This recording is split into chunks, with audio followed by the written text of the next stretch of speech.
Toi, futur investisseur ou propriétaire malin, tu veux mettre ton bien en location sans avoir d'impayé, sans stress et avec des locataires sérieux.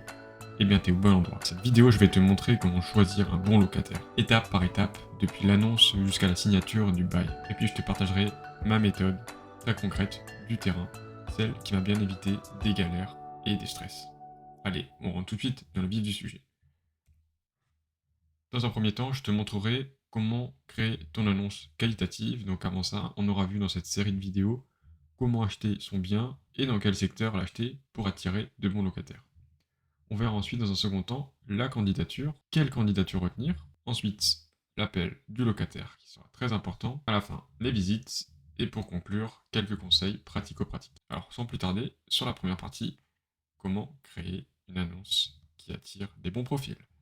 Alors cette annonce, elle sera très importante, tout simplement pour bien cibler votre logement selon le public que vous visez. Il faudra qu'il sera bien avec un profil de locataire plutôt étudiant, jeune actif, c'est des familles, etc. Donc toutes ces choses-là, ce sera dans l'étude de marché que vous aurez fait au préalable pour positionner votre type de bien en fonction des travaux que vous allez faire, bien évidemment.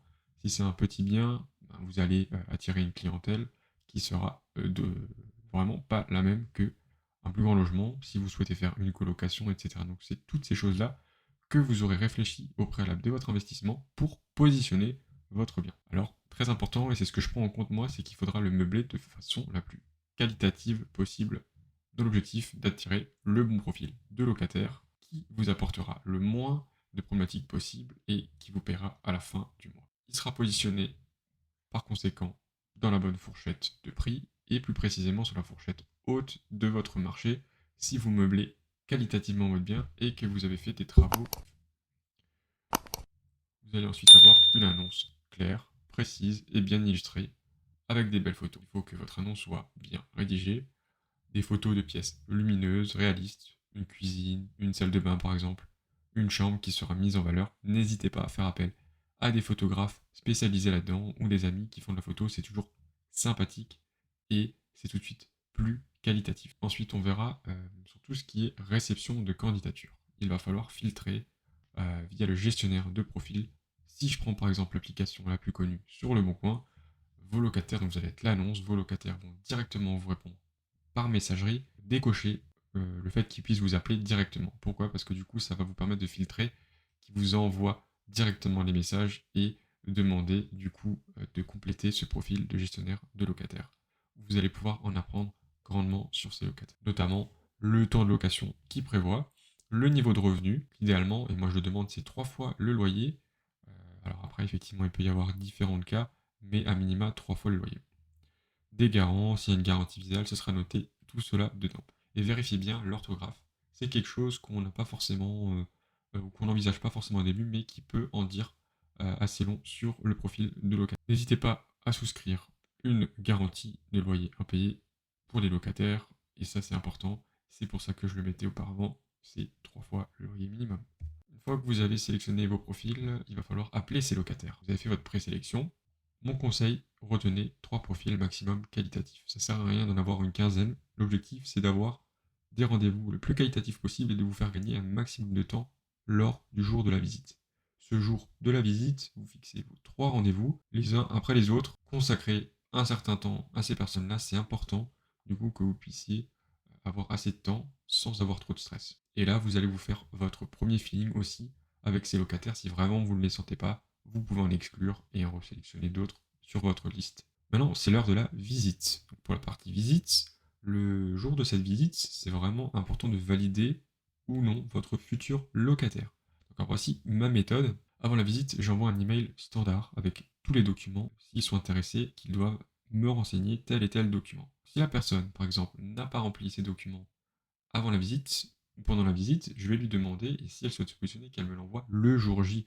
Ça montrera son sérieux, et si vraiment lui donner un jour de sursis, mais c'est très important de pouvoir compter sur l'honnêteté des personnes. Si elle vous dit qu'elle l'enverra dans les 2 jours, dans le jour, veillez à ce que ce soit bien respecté. Donc ce que je demande toujours, c'est une fiche de paye, un contrat de travail, les quittances de loyer, et les avis d'imposition que vous pouvez aussi vérifier au préalable sur le site Impôts Gouv. Ces quelques documents, j'en ai encore d'autres, mais voilà, c'est pour vous illustrer déjà le sérieux de la personne. Bien évidemment, cette personne, elle doit arriver à l'heure lors du rendez-vous. Si déjà cette personne n'est pas ponctuelle, ça va déjà en dire gros sur cette personne-là, peut-être un manque de respect ou différentes choses qui ne présageront rien de bon pour la suite de votre location. Cette personne-là, il va falloir que vous ayez aussi ce feeling, c'est quelque chose qui est important pour que vous puissiez vous rassurer à la fin et vous dire que accumuler avec des locataires un garant, une garantie visuelle ou des choses qui vont venir donner la sécurité à votre profil, tout cela viendra conforter tout simplement ce feeling auprès de vos locataires. Alors le feeling c'est quelque chose de très important pour moi aussi, c'est quelque chose qui n'est pas factuel, mais qui viendra donner du crédit à votre profil au préalablement analysé avec tous les éléments qu'on a vus auparavant. Et en 5, dernier conseil, je vous ne recommanderais absolument pas de louer à votre famille ou aux proches, tout simplement parce que c'est des choses, on a tendance aussi à faire un peu moins attention, c'est quelque chose, encore une fois, que j'ai pas testé, mais que j'ai déjà vu à plusieurs reprises. Évitez des profils trop exigeants, alors si jamais la personne va venir pinailler ou qui est assez pointilleuse, dès le début, ça présage vraiment rien de bon par expérience. Justement, que je n'ai pas fait, c'est se précipiter pour prendre une personne à tout prix. Vous dire que vous aurez un mois de vacances locatives, que c'est pas ok, etc. Non. Prenez ce mois de vacances locatives pour sélectionner encore un ou deux profils plus qualitatifs plutôt que de prendre la première personne venue parce que tout simplement, ça va vous faire peut-être gagner de l'argent sur le court terme, mais sur le long terme, ça va pouvoir vous desservir. Moi, je l'ai pris particulièrement le temps de choisir des profils intéressants, pas forcément les meilleurs profils non plus, mais qui ont une certaine garantie derrière, un sérieux, qui sont réactifs, voilà, et qui travaillent. Donc ce sont des personnes actives, et ça c'est super important. Ça m'est arrivé moi de pas louer pendant un mois, tout simplement pour avoir vraiment le bon locataire et éviter des soucis dans le moyen et dans le long terme. Je vous remercie d'avoir regardé cette vidéo. On se dit à très vite. Si vous avez aimé, mettez un commentaire, un like, ce sera avec plaisir que j'y répondrai. Salut tout le monde!